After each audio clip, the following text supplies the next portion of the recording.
Bonjour, je suis José Mario Capochichi, généticien moléculaire clinique à UHN. Voici 10 choses que vous devez savoir sur l'autisme, également connu sous le nom de trouble du spectre autistique. Le terme maladie implique une cause spécifique comme une bactérie ou un virus. Le terme trouble, quant à lui, renvoie plutôt à un ensemble de symptômes qui provoquent une détresse, perturbe la vie normale. Le trouble du spectre autistique, communément appelé autisme, englobe une série de variations neurologiques et développementales affectant la façon dont les personnes interagissent, communiquent et se comportent. Le spectre est large, englobant des individus aux capacités, aux passions et à la gravité des symptômes variés. Certaines personnes autistes s'expriment verbalement, tandis que d'autres peuvent être confrontées à des difficultés de communication. Cette diversité met en évidence la nature unique de l'expérience de chaque personne avec l'autisme. L'autisme a été décrit pour la première fois en 1911, mais les scientifiques en recherchent encore la cause. Les recherches actuelles mettent en évidence une interaction complexe entre les prédispositions génétiques et les facteurs environnementaux tels que l'âge avancé des parents au moment de la conception, les complications pendant la grossesse ou l'accouchement et les grossesses espacées de moins d'1 an.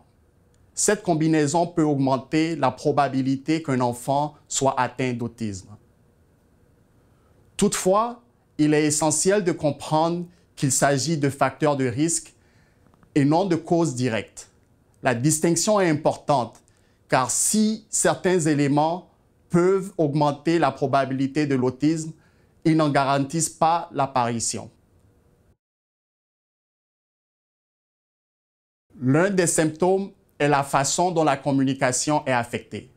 Certaines personnes autistes ont du mal à parler ou à comprendre les signaux non-verbaux, tels que le contact visuel, la lecture des expressions faciales. Comprendre ce que ressentent les autres peut également être déroutant pour une personne atteinte d'autisme. Les interactions sociales peuvent ne pas être aussi naturelles, comme le fait de jouer avec d'autres personnes ou de se livrer à des jeux imaginatifs. Certaines personnes peuvent avoir du mal à entamer une conversation ou à la poursuivre. Il y a ensuite les aspects sensoriels. De nombreuses personnes autistes perçoivent le monde différemment en ce qui concerne les sons, le toucher ou le mouvement. Ce qui peut sembler normal à certaines personnes peut être accablant ou inconfortable pour eux. Dans certains cas, elles peuvent manifester de l'irritabilité, de l'anxiété et des signes d'aversion physique à l'égard du stimulus. Toutes les personnes atteintes d'autisme ne présentent pas tous ces traits et ceux-ci peuvent varier en intensité. C'est pourquoi on parle en partie de trouble du spectre, ce qui signifie qu'il existe un large éventail d'expériences et de capacités. Les lignes directrices canadiennes en matière de soins de santé suggèrent que les médecins de premier recours procèdent systématiquement au dépistage de l'autisme chez les jeunes enfants. L'identification de l'autisme implique une évaluation approfondie par un médecin ou un psychologue. Ils examinent plusieurs aspects du développement de l'enfant, notamment ses interactions sociales, son comportement, ses capacités de communication et son évolution générale. N'oubliez pas que chaque enfant se développe à son propre rythme. Une évaluation professionnelle est recommandée pour établir un diagnostic correct. La recherche sur l'autisme a révélé l'existence d'un large éventail de forces et de talents chez les personnes atteintes du spectre. Il s'agit notamment d'un fonctionnement perceptif amélioré, d'une attention exceptionnelle aux détails, de capacités de mémorisation supérieures dans des domaines spécifiques, d'une force pensée logique et analytique, de capacités créatives de résolution de problèmes, de style de communication direct et d'une concentration intense sur les domaines d'intérêt.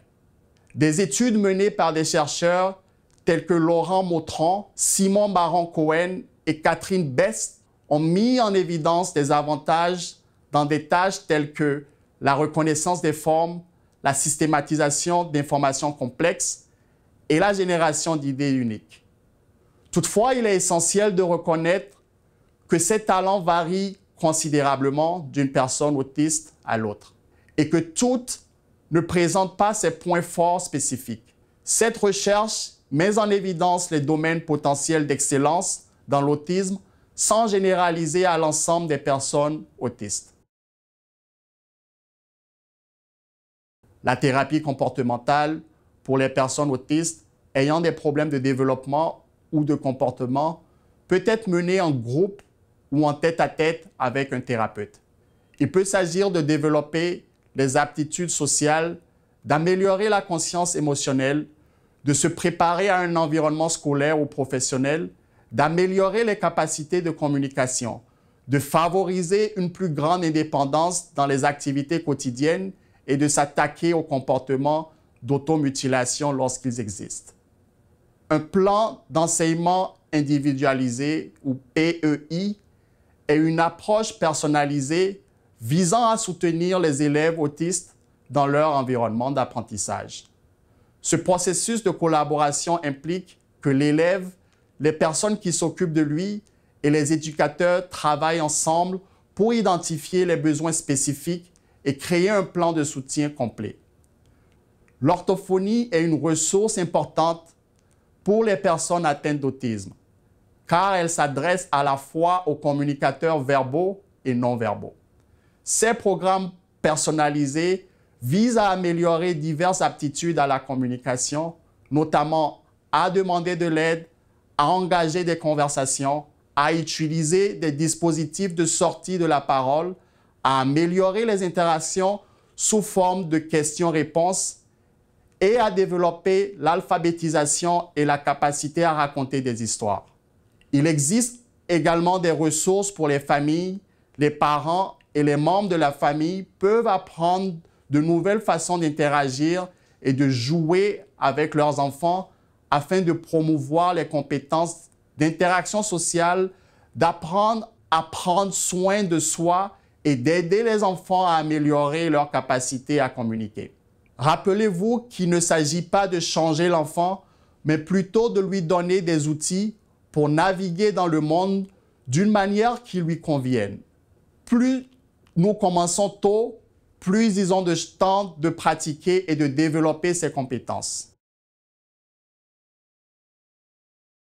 Le mythe selon lequel les vaccins causent l'autisme déroule d'une étude de 1998, aujourd'hui discréditée, qui s'est révélée frauduleuse et a été rétractée. Une étude réalisée en 2013 par les Centres de contrôle et de prévention des maladies, ou CDC, n'a établi aucun lien entre les vaccins et l'autisme. Les chercheurs ont examiné la quantité de composants immunostimulants contenus dans les vaccins administrés aux nourrissons et aux enfants en bas âge, jusqu'à l'âge de 2 ans.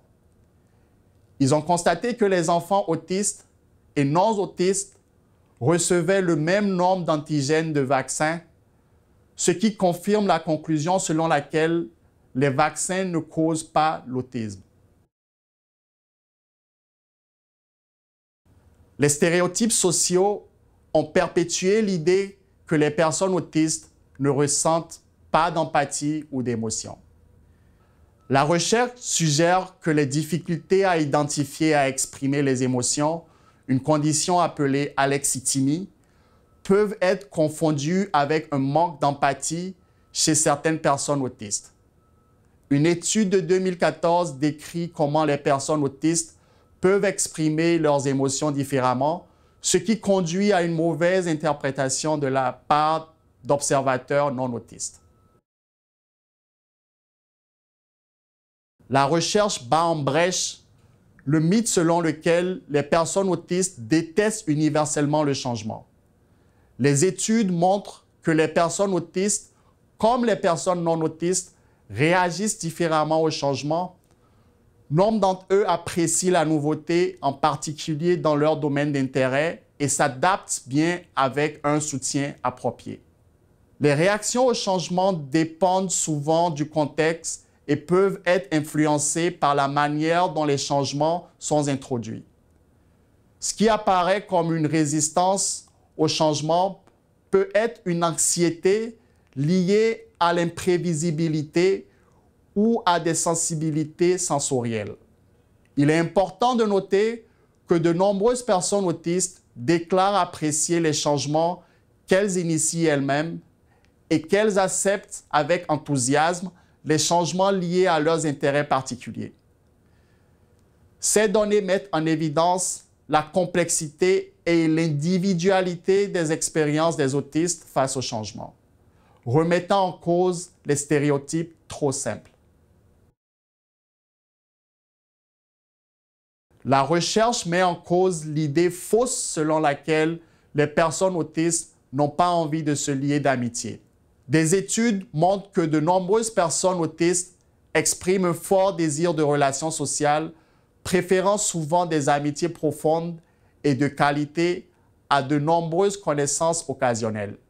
Bien qu'ils puissent avoir du mal à acquérir des compétences sociales, les autistes peuvent être très motivés sur le plan social. Leurs expériences de la solitude témoignent d'ailleurs d'un désir de liens sociaux. Nombreux sont ceux qui parviennent à nouer des amitiés en ligne ou par le biais de centres d'intérêt communs, où les barrières de communication sont réduites. Les besoins sociaux et les préférences des personnes autistes peuvent différer des normes neurotypiques, mais cela n'équivaut pas à un manque de désir social. L'autisme n'est pas une question de déficit, mais de différence. La compréhension et l'acceptation de ces différences profitent à tous. Je suis José Mario Capochichi, généticien moléculaire à UHN. J'espère que les informations contenues dans cette vidéo vous seront utiles. Je vous remercie d'avoir regardé cette vidéo.